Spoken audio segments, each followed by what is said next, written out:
अधी सदोरियो संग कंहिंखे मिलियल न आहे, न ही मंगणो थियल अथसि न पधरी। पोइ बि असां सदोरीअ संगनि जी घुर नथा करे सघूं, छो त तुंहिंजी शादी रेस दिलावर ख़ान जी धीअ सां तय थियल आहे। मां कंहिं जाहिल वॾेरी धीअ सां शादी करे पंहिंजी ज़िंदगी बर्बाद न कंदुसि। नादिर मुंहिंजा भाउ, इहो नामुमकिन आहे, छो त तोखे ख़बर आहे त असांजी वॾी भेण रेस दिलावर ख़ान जे घर जी नुंहुं आहे।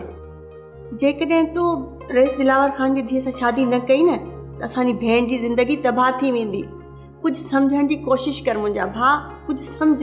मूं ॾाढो सोचियो आहे आदि, जेकॾहिं मूं रईस दिलावर ख़ान जी धीअ सां शादी कई त मुंहिंजी ज़िंदगी बर्बाद थी वेंदी। नादिर, तूं मर्द आहीं, तूं हाल तुंहिंजो मुक़ाबिलो करे सघीं थो, पर असांजी भेण इहो तलाक जो सदमो बर्दाश्त कोन करे सघंदी। मां त बर्बाद थी वियसि, मुंहिंजो त घर फिटी वियो, पर छा तूं चाहीं थो त असांजी वॾी भेण जो बि घर फिटे, उनजी बि ज़िंदगी बर्बाद थिए?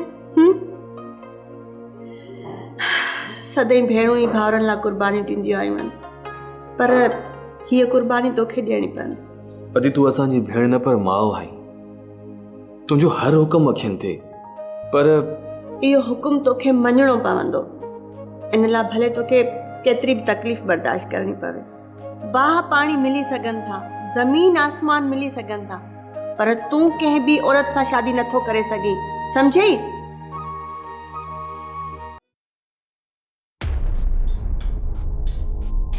सॼी हरकत इन तुंहिंजी भेण महरूअ में आहे, न त मामा छा इहा मिल्कियत कबर में खणी वेंदो छा?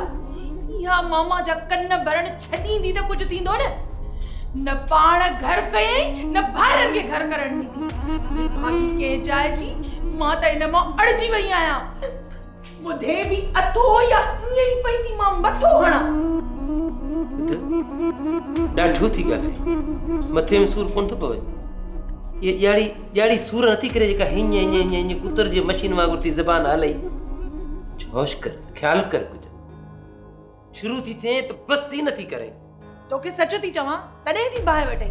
आखिर मां कयां त कयां छा? ॿुध, मां ॼाणा, मुंहिंजी भेण ॼाणे, तुंहिंजो विच में कहिड़ो कमु जो वते थी मुंहिंजी भेण लाइ कनूं खोटींदी? जेकॾहिं तूं पंहिंजे पीउ खां ज़मीन मां हिसो घुरियो त इन में कहिड़ो ॾोह कयई जो तुंहिंजी भेण महरू थी चए त मां इन विरासत जे हक़ में न आहियां। आई आहे वॾी हक़ करण वारी। अॼु न त सुभाणे इहा ज़मीन मूंखे ई मिलंदी।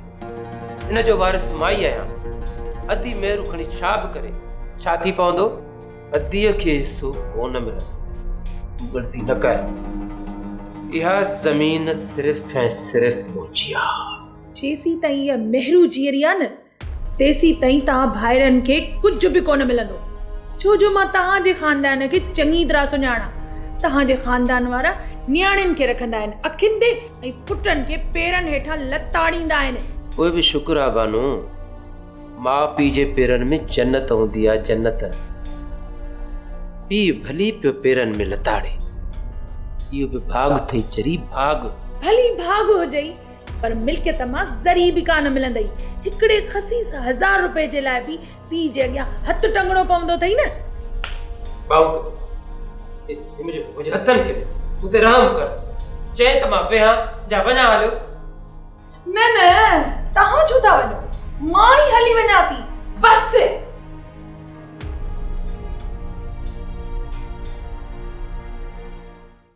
सोप सीरियल सिंध जाई तमाम एपिसोड्स ॾिसो हाणे HD क्वालिटीअ में। विज़िट करियो असांजो YouTube channel Sindh TV HD drama. Subscribe कयो असांजो official YouTube channel Sindh TV HD drama ऐं वधीक अपडेट लाइ बेल आइकन खे क्लिक करियो।